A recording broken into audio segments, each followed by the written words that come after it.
Welcome to today's deep dive. Let's start by analyzing a situation that I think almost everyone tuning in has experienced. Oh, absolutely.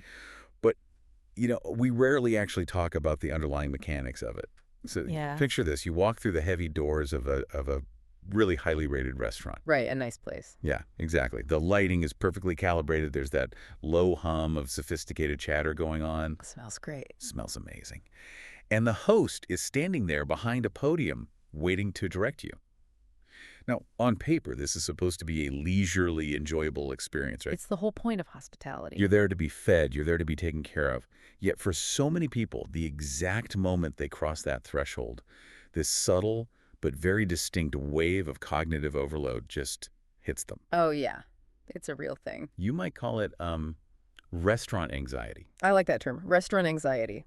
It's that sudden hyper-awareness of the unwritten social rules, like the fear of misunderstanding a nuanced question from the waitstaff, or simply just the pressure of performing correctly in this highly choreographed hospitality setting. It really is a fascinating psychological phenomenon, and it primarily stems from the fact that a restaurant is not just a place to eat. Right. It is a stage. A stage. Okay, I love that analogy. Yeah, I mean, there is a very specific theater of service happening all around you, and it's governed by scripts, power dynamics, historical precedents, all of it. So you're walking onto a set. Exactly. When you step into that environment, especially if it's a formal setting or maybe you're navigating a language or a culture that you aren't entirely native to, you are acutely aware that you are expected to play a role. You've got a part to play. You do. The anxiety doesn't necessarily come from the food itself. It comes from the friction of the interaction. You're worried about missing a cue or maybe using the wrong terminology. Or disrupting the flow of the establishment. You don't want to be the one messing up the gears. Precisely. Which is why our source material today is just so incredibly relevant. It is, which is exactly why today's source material is so compelling. We are looking at a conversational guide. It's a practical script originally mapping out an interaction between two individuals, Alex and Sophia, And on the surface, it looks like a linguistic survival guide for dining out. aimed at helping people who feel intimidated by the English terminology used in restaurants. Yeah, and in the text, Sophia actually admits her vulnerability right away. She wants the experience of a nice dinner, but she explicitly states she's afraid the waiter will ask her questions she just doesn't understand. It's so relatable. But as we dig into this material today, the goal isn't just to memorize a few vocabulary words, right? We have a much broader mission here. We do. The mission today is to unpack the specific dialogue step by step. We want to reveal the underlying architecture of a restaurant visit. The hidden framework. Yes. The text we're analyzing essentially reverse engineers the hospitality industry. By looking at the exact phrasing it recommends from the initial greeting at the host stand to the final transaction of paying the bill, we can understand the sociolinguistics of ordering The psychology of menu design. and the cultural evolution of dining etiquette. When you understand why a waiter uses a certain phrase, you realize they aren't trying to trick you, they're just trying to process information efficiently. And that is the key for you, the listener. Because whether you are actively brushing up on your English for an upcoming trip, or you're simply someone who wants to understand the hidden dynamics of the places you frequent, this deep dive is really about cognitive offloading. That's a great way to put it, cognitive offloading. Right, because if you have a firm grasp of the predictable choreography of this interaction, you stop spending your mental energy worrying about what to say next. You can actually enjoy the breadbasket. Exactly. You reclaim your agency in that space. So let's get right into the text and start at the very beginning. Section 1, the arrival and the drink dance. The initial hurdle. Okay, let's unpack this. Yes. You've walked into the restaurant, and your very first encounter is with the host. According to our source material, they're likely to initiate the interaction with one of two specific questions. Right. They will ask, how many in your party? Or table for how many? Now, this initial contact is worth pausing on because it sets the operational guideline for the entire evening.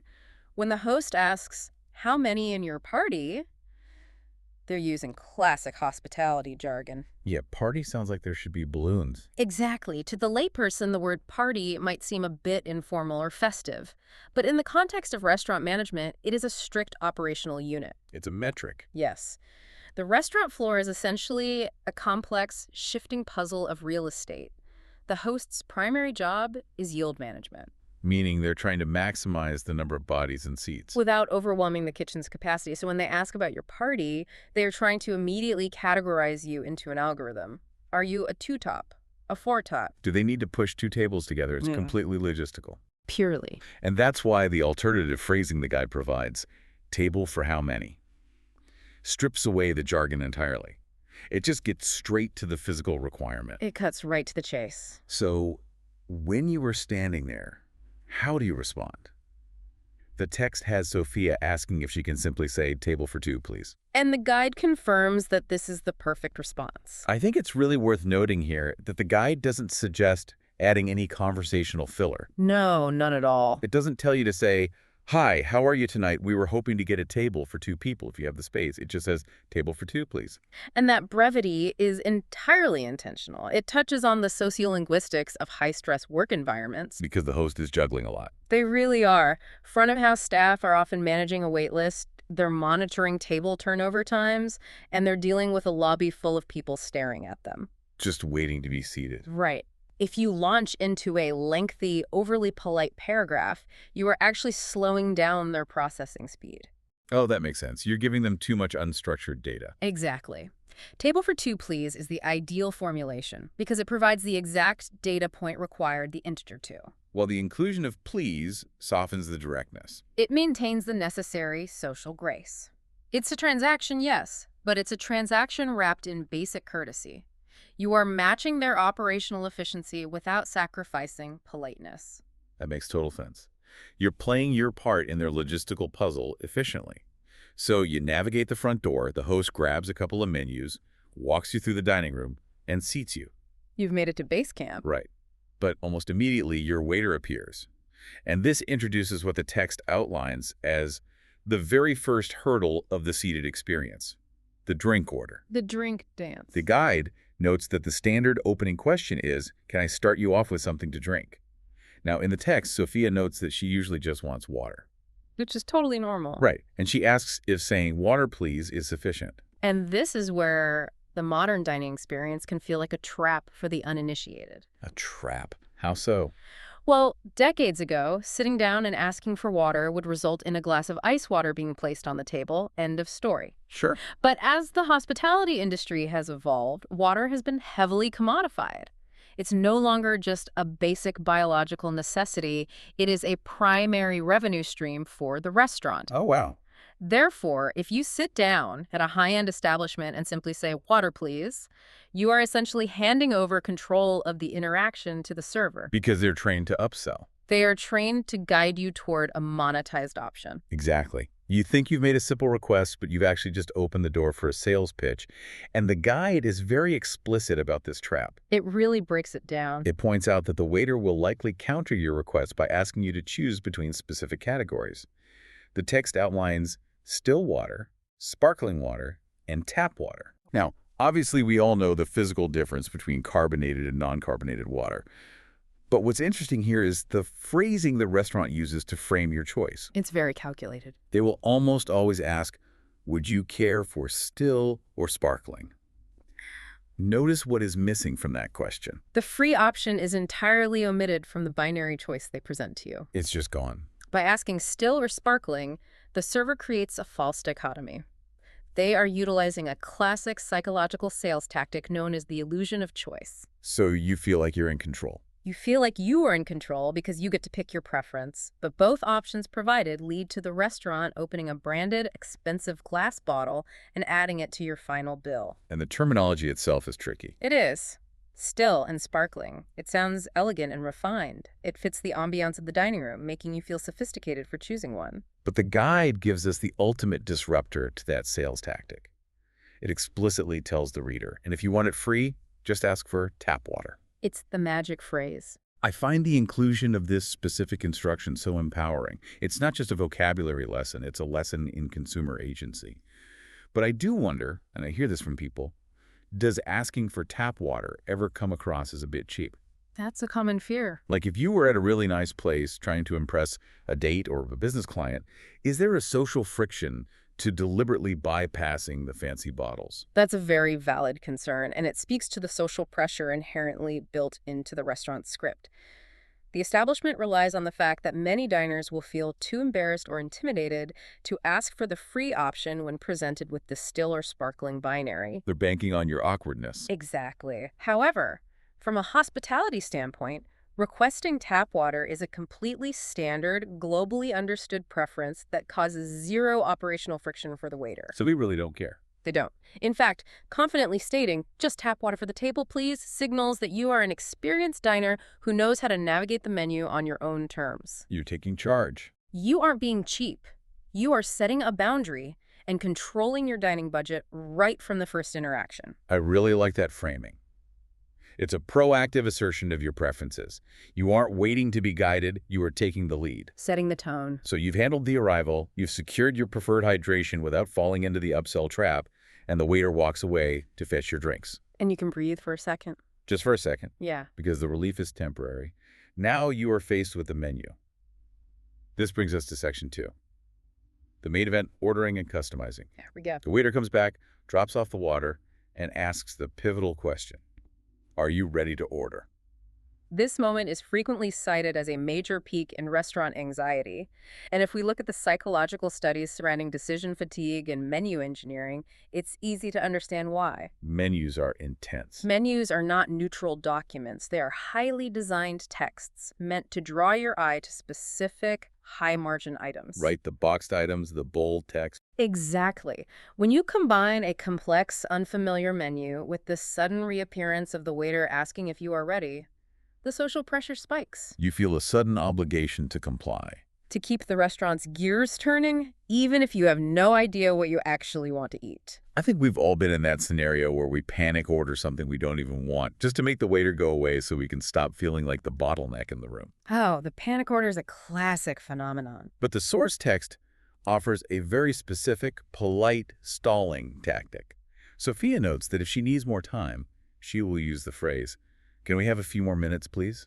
It seems incredibly simple, but the structural utility of that phrase is massive. Why is it so effective? It is massive because it addresses both the diner's internal panic and the server's operational reality. If the waiter asks if you are ready, and you just say a blunt no, you create a slight conversational void. You're just shutting them down. Right. The waiter doesn't know if you need 10 seconds or 10 minutes. Do they stand there and wait? Do they walk away? It's awkward. Very. But by asking, "Can we have a few more minutes, please?" you are actively managing the waiter's expectations. You are acknowledging their attempt to advance the service, politely pausing the script, and giving them the green light to go check on their other tables. You're releasing them. Yes. You are reclaiming the pacing of your own evening without being dismissive. It's a polite assertion of your right to take your time. Okay, so you've successfully stalled, you've looked over the options, you've made a decision, and when the waiter makes their next pass, you are actually ready. Time to perform. The text gives us a masterclass in the syntax of placing an order. Sophia provides the example. I would like the steak, please. Let's look at the linguistics of that. Why does the guide teach I would like instead of the more direct I want? What's fascinating here is the distinction between I want and I would like. It's a perfect example of navigating the power dynamics of service through linguistic softening. Yes. In English, stating a direct desire using I want functions almost as an imperative. It can easily sound like a demand made from a position of authority to a subordinate. I want the steak. Yeah, it sounds a bit aggressive. Exactly. And while historically, centuries ago, restaurants may have operated on a rigid master-servant dynamic, modern hospitality is framed much more as a collaborative relationship between a guest and a professional. Right, you aren't ordering them around. You're communicating a preference to an expert. Exactly. Using the conditional phrase, I would like, softens the request. It employs what linguists call a negative politeness strategy. It makes a request while actively trying to minimize the imposition on the other person. It's just a smoother way to operate. It frames the order as a polite preference rather than a hard command.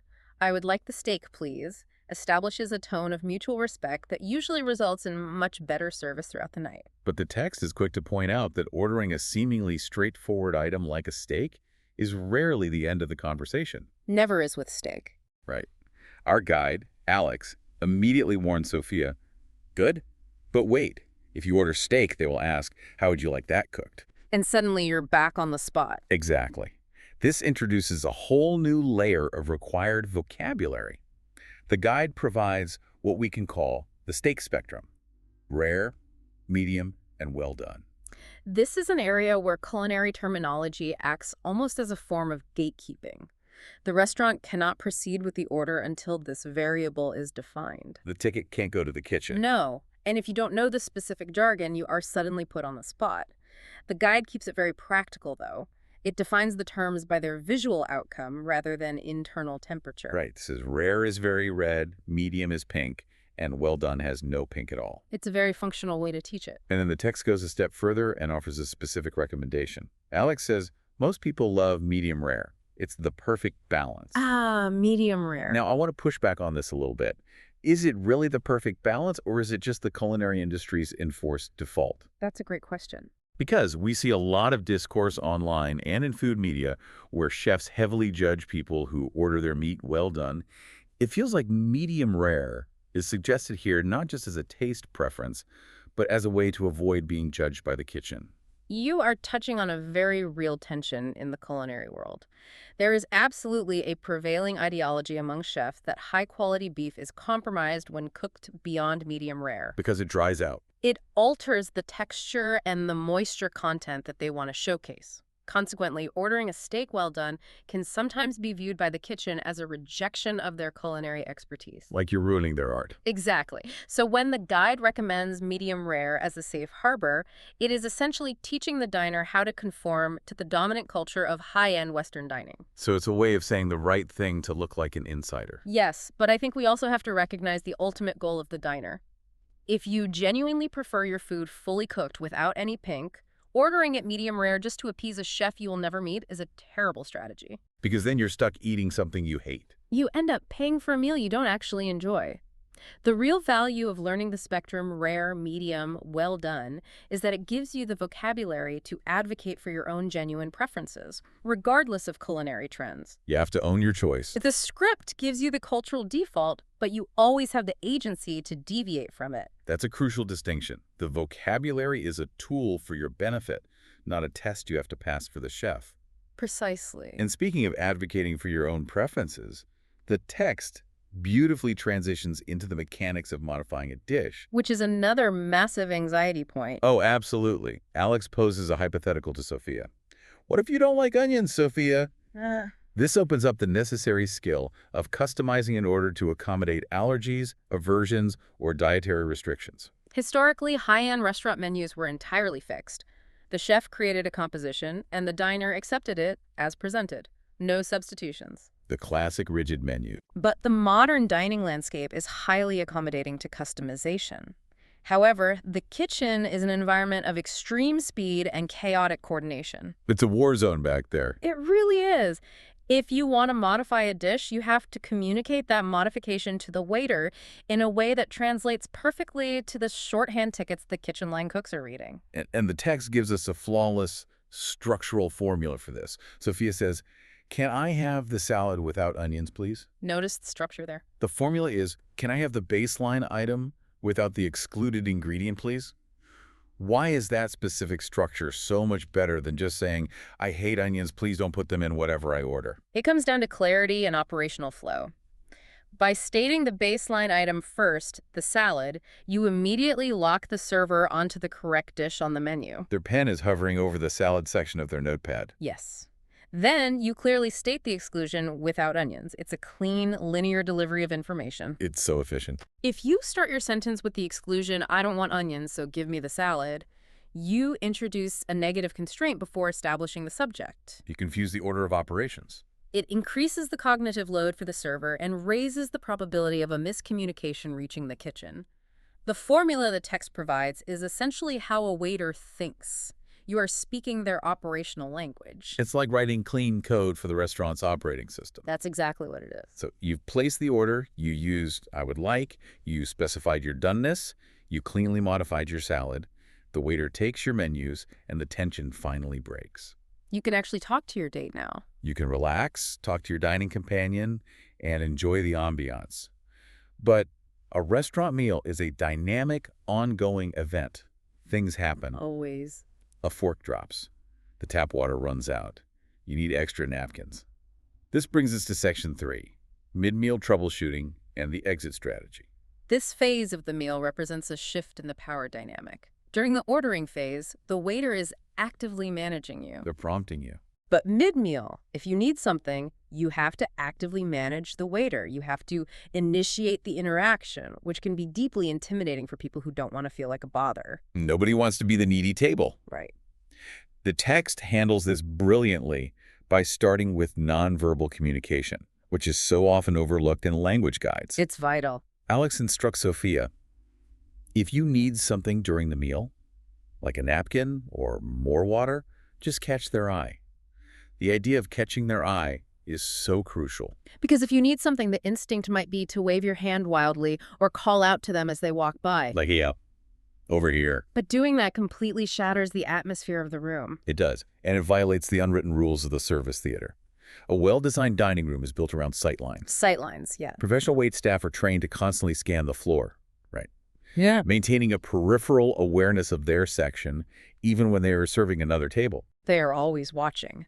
If you wave or snap your fingers, which is universally considered incredibly rude, you are treating the server like a subordinate rather than a professional managing a room. It's so disrespectful. By simply waiting for them to scan in your direction and establishing eye contact, you are engaging in a mutual negotiation. A silent agreement. A subtle nod from you and a nod of acknowledgement from them confirms that they have seen your request and will attend to you when their workflow allows. It's a silent, respectful agreement. And once they do come over to your table, the text gives us the exact phrasing to use. It recommends saying, excuse me, could I get another napkin? Again with the syntax. Let's break that down because it mirrors the politeness of the ordering phase we talked about earlier. Yes. Excuse me acts as a courteous preamble. It implicitly acknowledges that you are interrupting their routine. You're showing respect for their time. Following that with could I get employs another conditional softening strategy. You aren't saying, bring me a napkin. You are asking about the possibility of acquiring a napkin. It's gentle. It achieves the exact same result the napkin is brought to your table, but it preserves the dignity and professional boundaries of the interaction. Excuse me. Could I get some more water? Excuse me, could I get an extra fork? It's a universal Swiss Army knife of a phrase for any mid-meal requirement. You can plug anything into it. You use the nonverbal eye contact to bring them over and the polite interruption to get what you need, which eventually leads us to the grand finale of the evening. The wrap-up. The meal is over, the plates are cleared, and it is time to conclude the transaction. For many, especially those traveling internationally, this is the most stress-inducing part of the entire experience. Money always complicates things. Sophia calls it out explicitly in the text, the most important part, Mm-hmm. the money. She wants to know exactly how to ask for the bill. The conclusion of a restaurant meal is a fascinating intersection of linguistics, geography, and cultural norms. Here's where it gets really interesting. Depending on where you are in the world, the final transaction is handled entirely differently, both in the words you use and the unspoken obligations associated with the payment. The text is very careful to map out the acceptable terminology. The guide offers two primary options. You can say, could we have the check, please? Or, the bill, please. Functionally, they mean the exact same thing. A piece of paper detailing the financial cost of the meal. But the text adds a critical layer of regional context. Alex points out, in the U.S., we usually say, check. That geographical distinction is absolutely vital. English is a notoriously localized language. It really is. If you are dining in London, Sydney, or a cafe in Paris where the waiter speaks English, asking for the bill is the universally accepted standard. But in America. However, the American hospitality industry has overwhelmingly adopted the word check for a restaurant tab. If you ask for the bill in a diner in Chicago, you will undoubtedly be understood, but it creates a momentary linguistic friction. It marks you as an outsider. I always like the mnemonic that you pay a bill at home, like your electric bill or your internet bill, but you pay a check at a restaurant. It helps categorize the terminology in your mind. That's a clever way to remember it. But knowing the right word, check versus bill, is only half the battle. The text delivers one final, non-negotiable instruction before the interaction concludes. Alex tells Sophia, and don't forget the tip. The tip. This is where the source material transitions from teaching English vocabulary to enforcing a massive cultural imperative. Tipping is perhaps the most complex and heavily debated element of dining culture, and it varies wildly by region. In much of Europe and Asia, service is either included in the menu price or a small nominal tip is left as a gesture of exceptional gratitude. Few coins left on the table. But in the United States, tipping is not a bonus. It is a structural pillar of the hospitality economy. Is how people survive. Because of how the minimum wage laws are structured in the U.S., wait staff rely on tips to make up the vast majority of their take-home pay. It's essentially a subsidized labor cost. The restaurant keeps menu prices slightly lower by shifting the burden of paying the staff directly onto the consumer. Exactly. And because of that economic reality, leaving a tip in the U.S., usually between 15 and 20% of the total check, is considered a mandatory social contract. You can't just skip it. No. If you perfectly execute all the English vocabulary we've discussed tonight, if you ask for a table for two, order a medium rare steak with polite conditionals, and confidently ask for the check but you fail to leave a tip, the entire interaction is retroactively categorized as a failure. You've broken the final rule. You've broken the rules of the establishment. That is why the text emphasizes it so heavily at the end. Sophia's response is, check and tip. Got it. It is a unified two-part conclusion to the meal.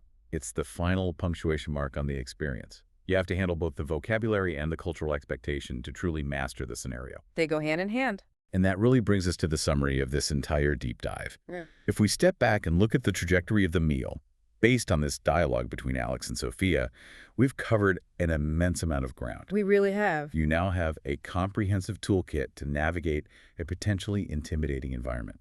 Let's review the practical applications of what we've unpacked. You now understand the operational logic behind the host asking about your party, and you know how to respond with efficient brevity. Table for two, please. You recognize the upsell tactics embedded in the still or sparkling question, and you have the phrase tap water to assert your consumer agency. Avoiding that trap entirely. You understand the psychology of menu pressure, and you have a polite stalling tactic to buy yourself time. Can we have a few more minutes, please? You know the linguistic difference between a demand and a polite request, using I would like instead of I want. Which changes the whole dynamic. You understand the culinary gatekeeping behind the steak spectrum, giving you the vocabulary to order exactly what you want, whether that's the culturally approved medium rare or something else entirely. You have a clean, syntax-friendly formula for modifying dishes that prevents kitchen errors. Baseline item, then exclusion. Exactly. Yeah. You know how to read the physical space of the dining room to catch a waiter's eye, and you understand the deep regional and cultural significance behind asking for the check and leaving a proper tip. So what does this all mean? That's the big question. It means that the anxiety of dining out the fear of freezing up, saying the wrong thing, or looking foolish is largely a solvable problem. It is a problem of preparation. It's just a lack of data. The unease that Sophia expresses at the beginning of the text is incredibly common, but it evaporates when you understand the mechanics of the service script. By internalizing these predictable transactional frameworks, you dramatically reduce your cognitive load. And that reduction in cognitive load is where the real magic happens. If you aren't spending your entire dinner running through mental flashcards of English vocabulary or panicking about how to get the waiter's attention, what are you doing instead? You're actually present. Yes. You are actually listening to the person sitting across from you. You are savoring the food. You are enjoying the ambiance. You shift from a state of anxious survival to a state of active enjoyment. You master the script so that you can forget about the script. That is the ultimate value of analyzing these everyday interactions. Knowledge of the system grants you freedom within the system. I couldn't have said it better. And that leaves us with a final provocative thought for you to take away from this deep dive. Today, we looked at how mastering a few simple, predictable scripts can completely eliminate the anxiety of dining in a formal setting or a foreign language. It's a game changer. But restaurants are just one theater of life. Think about your own daily routines and the situations that consistently cause your palms to sweat. If preparing a small vocabulary toolkit can so drastically shift you from fear to confidence in a restaurant, in what other intimidating areas of your life could you apply this same strategy? That's a great question to leave on. Think about high-stakes networking events, the first 5 minutes of a salary negotiation, or even navigating a complicated medical appointment. Where else in your life could uncovering the hidden script completely change your reality? Thank you for joining us on this deep dive. Keep examining the scripts around you, and we'll see you next time.